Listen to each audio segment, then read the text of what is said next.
বাংলাদেশের মানুষ যখন দু হাত তুলে দোয়া করছে ঈশ্বরের কাছে, মধ্যপ্রাচ্যে আরব দেশগুলিতে যেন আমেরিকার কোনো সেনা ছাউনি না থাকে, তখন অত্যন্ত আশ্চর্যজনকভাবে বাংলাদেশের মাটিতে, বাংলাদেশের জলসীমাতে আমেরিকার যুদ্ধ জাহাজ পাকাপাকি ভাবে জায়গা করে নিচ্ছে।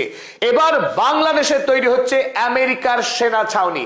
আর এই খবর বাংলাদেশের কোন মিডিয়া এখনো পর্যন্ত একটি সংবাদ পর্যন্ত করেনি। এটি অপর আশ্চর্যের বিষয়।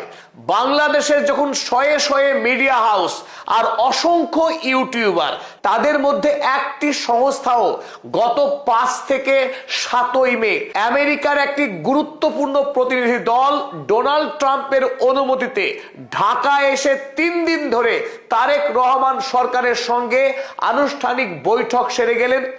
আগামী দিনে আমেরিকার নেভি, আমেরিকান নৌসেনারা বাংলাদেশের কোথায় কোথায় কটি যুদ্ধ জাহাজ রাখবে এবং গোটা বাংলাদেশের সমস্ত বায়ুসেনা ঘাঁটি, বাংলাদেশের 4টে গুরুত্বপূর্ণ বন্দর ব্যবহারের আনুষ্ঠানিক অনুমতি আদায় করে মার্কিন প্রতিনিধি দল দেশে ফিরলেন। এত বড় সংবাদ এই গোটা সাউথ ইস্ট এশিয়া জুড়ে, বাংলাদেশ, ভারত, মায়ানমার এবং চীন, এই গোটা অঞ্চলের উপরে আমেরিকা যুক্তরাষ্ট্র আগামী দিনে এক মারাত্মক নজরদারি শুরু করতে যাচ্ছে। এমনকি বাংলাদেশের সেনাবাহিনীর সমস্ত গোপন তথ্য হাতিয়ে নেওয়ার অধিকার পেয়ে গেল। আর সেই অধিকার দিল বাংলাদেশের বর্তমান সরকার। আর অপর গুরুত্বপূর্ণ সংবাদ, 2013 সাল থেকে এক নাগাড়ে আমেরিকার সরকার বাংলাদেশের তৎকালীন হাসিনা সরকারকে চাপ দিয়ে আসছিল সেন্ট মার্টিন দ্বীপটি আমেরিকার হাতে তুলে দেওয়ার জন্য, যে কাজ বাংলাদেশের তৎকালীন প্রধানমন্ত্রী হাসিনা কোনোভাবেই করতে রাজি হয়নি।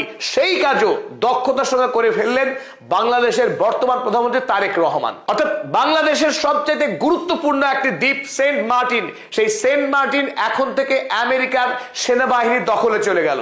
আমরা ভারত মহাসাগরের ক্ষুদ্র একটি দ্বীপ ডিয়েগো গার্সিয়ার গল্প বলেছিলাম, যে ডিয়েগো গার্সিয়া ইংল্যান্ডের দখলে ছিল, কিন্তু সেখানে আমেরিকা যৌথভাবে ইংল্যান্ডের সঙ্গে একটা বিরাট বড় সামরিক সেনা ছাউনি চালায়। সেই ডিয়েগো গার্সিয়া থেকেই ভারত মহাসাগরের বিস্তীর্ণ অঞ্চলে প্রভাব বিস্তার করেছে আমেরিকা যুক্তরাষ্ট্র। এমনকি সেই ডিয়েগো গার্সিয়া দ্বীপ থেকে ইরানের উপরে সামরিক হামলা চালিয়েছে আমেরিকা যুক্তরাষ্ট্র। এবার একই ঘটনা ঘটতে যাচ্ছে বাংলাদেশের সঙ্গে। বাংলাদেশে আমেরিকা শেষ পর্যন্ত যুদ্ধ জাহাজ নিয়ে হাজির হলো, আর তার অনুমতি দিল বাংলাদেশের বর্তমান সরকার। কিন্তু সেই খবর না বাংলাদেশের কোনো মিডিয়া প্রকাশ করেছে, না সরকারের পক্ষে সেইভাবে কোনো বিবৃতি দিয়ে দেশবাসী